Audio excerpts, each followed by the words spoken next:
Hello मित्रांनो, माझे नाव पियुष शर्मा आहे आणि मी माझ्या बॉयफ्रेंडचे नाव कार्तिक आहे. मित्रांनो, माझे फिगरचे साईज 40-32-36 आहे आणि माझा रंग एकदम गोरा आहे. माझा चेहरा गोल आहे, माझे डोळे मोठे आहेत, माझे शरीर एकदम भरलेलं आहे आणि मी दिसायला चांगले आहे. मित्रांनो, तसे मला माझ्या तोंडाने हे बोलायला नको, कारण आपल्या तोंडाने आपली स्तुती करणे चांगले नाही. पण मी काय करू?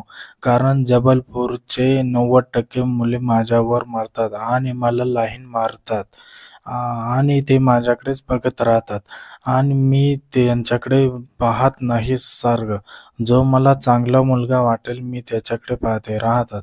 माझे बॉयफ्रेंडचे लंडाचे साईज 8 इंच लांब आहे आणि 2 इंच जाड आहे. मित्रांनो, माझे बॉयफ्रेंड दिसायला सुंदर आहे आणि तो जवळजवळ पण चांगले करतो आणि तो ज्या मुलीला ठोकतो ती मुलगी एकदम संतुष्ट होते. पण मी आता काय करू? तो माझा इतका दिवाना आहे की तो मला सोडून दुसऱ्या मुलीला जवायचं तर दूर कोणाची छेड पण काढत नाही. पण हो, माझ्या आधी तिची एक गर्लफ्रेंड होती. त्याने त्याला गर्लफ्रेंड बनून जाऊन जाऊन त्याला मुलांचे गुलाम बनवून टाकले होते आणि तो जे काही म्हणेल ते काही नकार न देता करीत असे.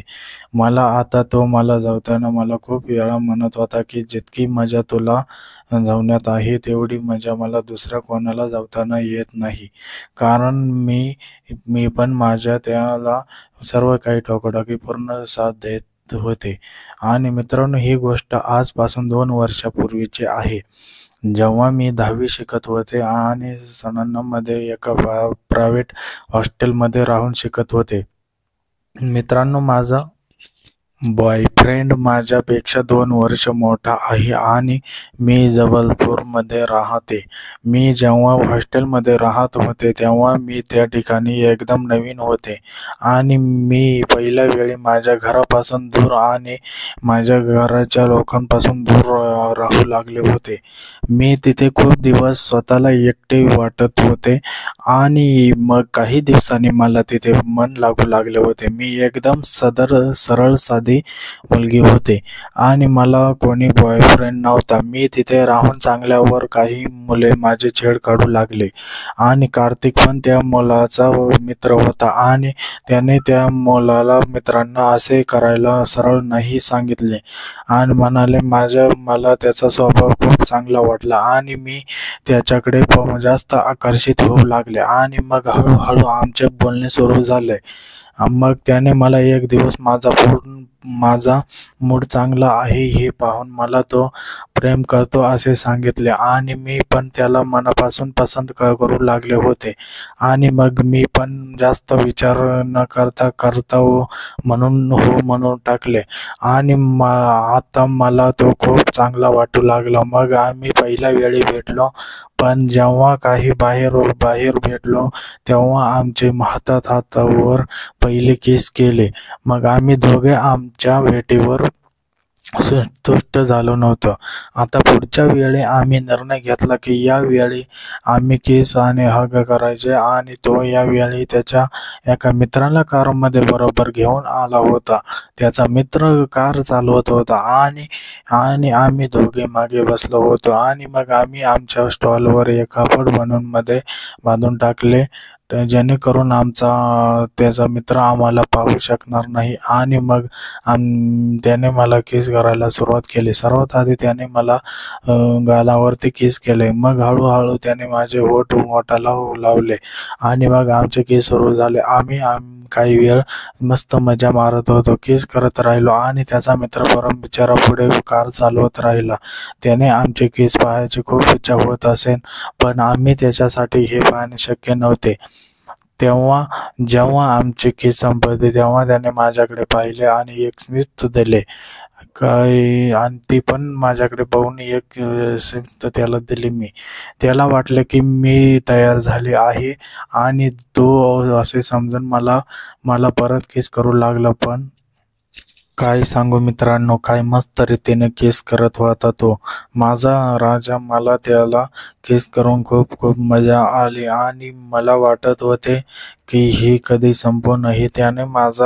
त्याने त्याचा एक हात माझ्या मध्ये टाकला आणि मला समजत मलयालम बॉलवर त्याला वाटले की मी तयार झाले आहे आणि तो असे समजून मला परत किस करू लागला. पण काही सांगू मित्रांनो, काही मस्त रीतीने किस करीत होता तो माझा राजा. मी त्याला खूप पसंत करत होते. आता त्याच्यासाठी मी काही पण करायला तयार आहे असं असं मला त्यानं संतुष्ट केलं होतं. मला त्याला किस करून खूप खूप मजा आली आणि मला वाटत होतं की ही किस संपू नये. त्याने त्याचा विचार न करता एक हात माझ्या टॉपमधून टाकला आणि माझ्या मस्त मुलायम बॉलवर ठेवला. मग तो हळूहळू माझे मस्त बॉल दाबू लागला. मग त्याचा हात वाजून माझ्या बरोबरावर होता आणि तो मजा घेत होता. पण आता आम्हाला हे सर्व करताना खूप उशीर झाला होता आणि मला पुढचे काम अर्धे ठेवून हॉस्टेलला जावे लागले आणि मग त्याने मला माझ्या हॉस्टेलपासून थोडे दूरच्या कारमधून सोडले आणि मी त्याला बाय म्हणून निघून गेले. एक दिवस माझ्या त्याने घरी कोणीच नव्हते आणि सर्वचे घरचे लोक काही कामासाठी बाहेर गेले होते आणि तो त्याच्या घरी एकदम एकटा होता. आणि मग त्याने मला त्याच्या घरी बोलवले. मी हॉस्टेलमध्ये एक चांगले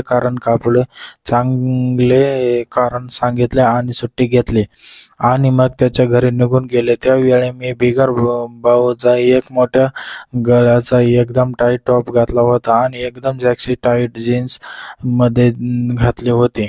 मी एकदम सेक्सी दिसत होते. मग मी जेव्हा त्याच्या घरी पोहोचलो आणि मी एक वेळ बेल वाजवली आणि त्याने पटकन दरवाजा उघडला. मग मी जेव्हा त्याच्या घरी पोहोचेल आणि मी एक वेळा बेल वाजवली, त्याने पटकन दरवाजा उघडला आणि जणू काही तो माझी वाट पाहत होता की काय. त्याला असे उशीर शरीराचा वास आला होता की काय. मग मी आत जाऊन पाहिले तर त्याला पूर्ण रूममध्ये एकदम अंधार करून ठेवला होता आणि त्याच्या लॅपटॉपमध्ये माझ्या आवडीचे गाणे चालू होते आणि त्याच्या रूममध्ये 2 मेणबत्त्या लावल्या होत्या.